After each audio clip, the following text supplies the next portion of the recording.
They're alternately called the Jews, which is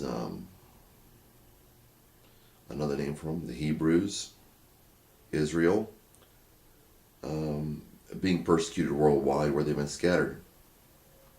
They're alternately called the Christians.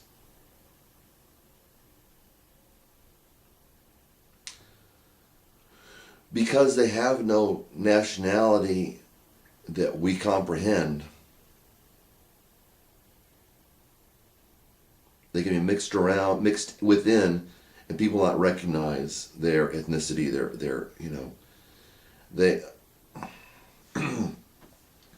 they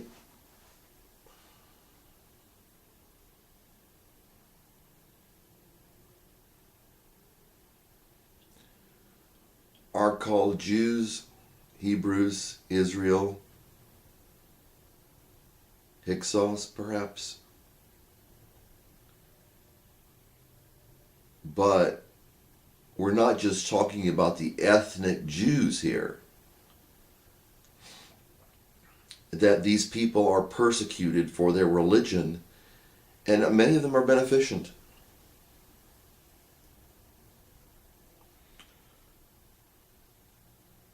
I mean, you've got the 12 tribes, clearly.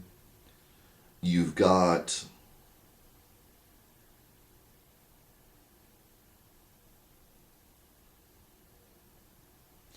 those who have become Jews.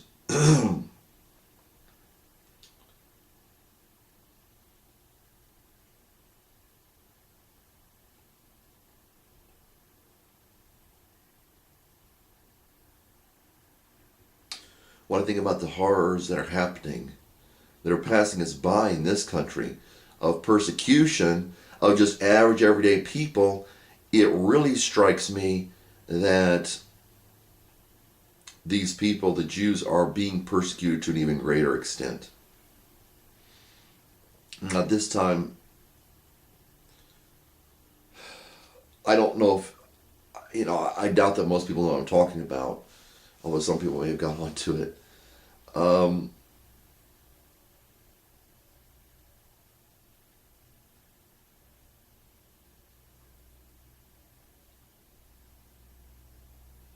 Many of them would be considered Jewish who are not Jewish.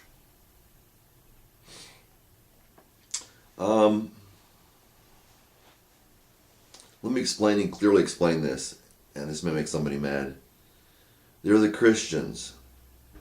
I say that many of them are called Jewish. It's people are. I don't want to confuse people. The splits, the idea that there's a separation between Judaism and Christianity is non-existent. It doesn't exist. There were false Jews back in the time of Jesus.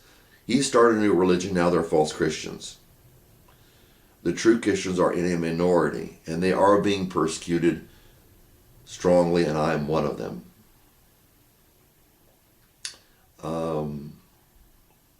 And I told you this, me as an example, physical persecution, beatings, I don't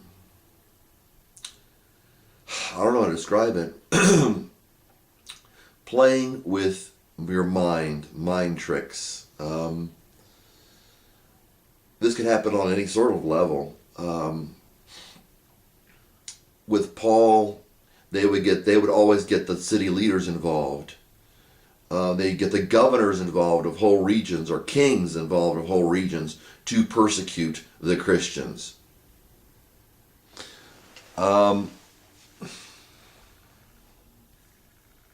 They would get family members involved. If you look at Jeremiah, God said to Jeremiah, hey, you got to be aware of something. Your family is against you. Your family, your mother, your brothers, all this stuff, they are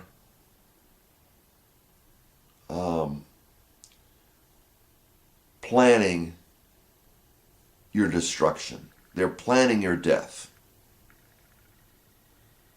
That's what they said of Jeremiah.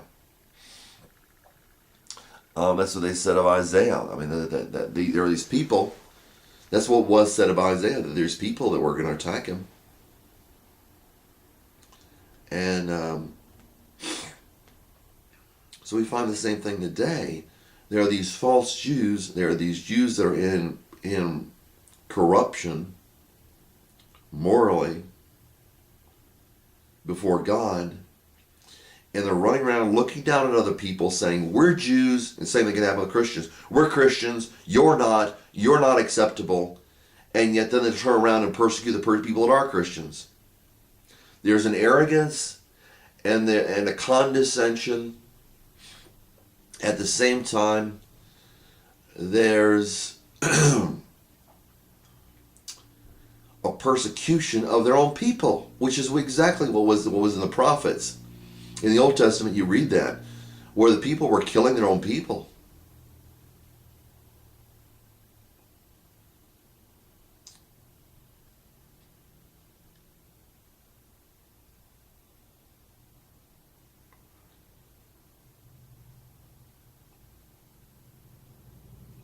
I mean, it's not just me. I've seen persecution of other people. It starts out ostracization. It continues through a lot of slander and gossip. Usually it happens in churches, where if you want to follow Christ, then there's something wrong with you.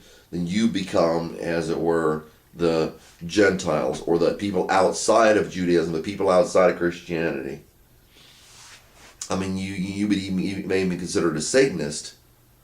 I mean, if it goes to extreme, that could be your reputation. People say, well, that's not possible. Well, if people hate you, the Bible talks about malicious lies.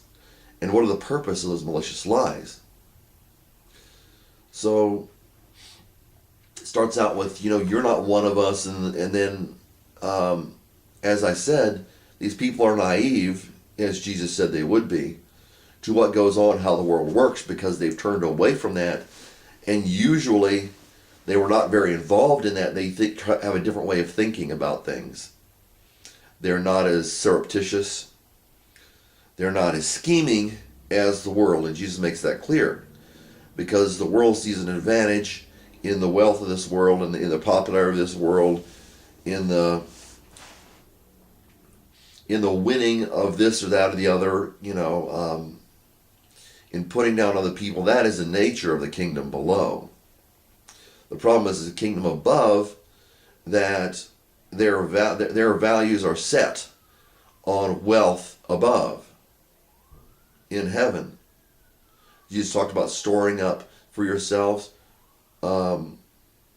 treasures in heaven, where moth does not destroy, and where thieves do not break in and steal. So that's part of the reason they're naive. Because they're not setting their eyes completely on earthly valuables.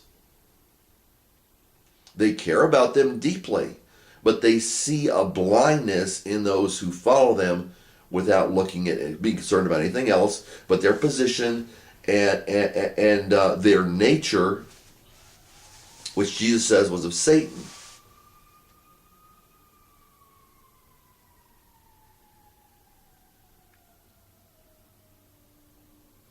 They're not, and where they put their treasure, it's safe, and it's secure, and it will pay dividends. I mean, they will certainly be living in luxury. There's no problem with that part of it. Not whatsoever. Paul analogized it to a seed.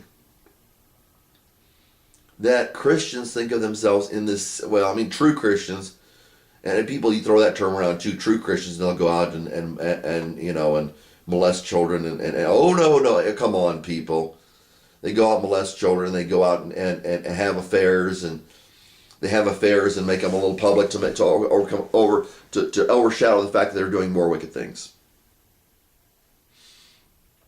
And YouTube might remove videos like this because they don't like this kind of stuff. That's another video. A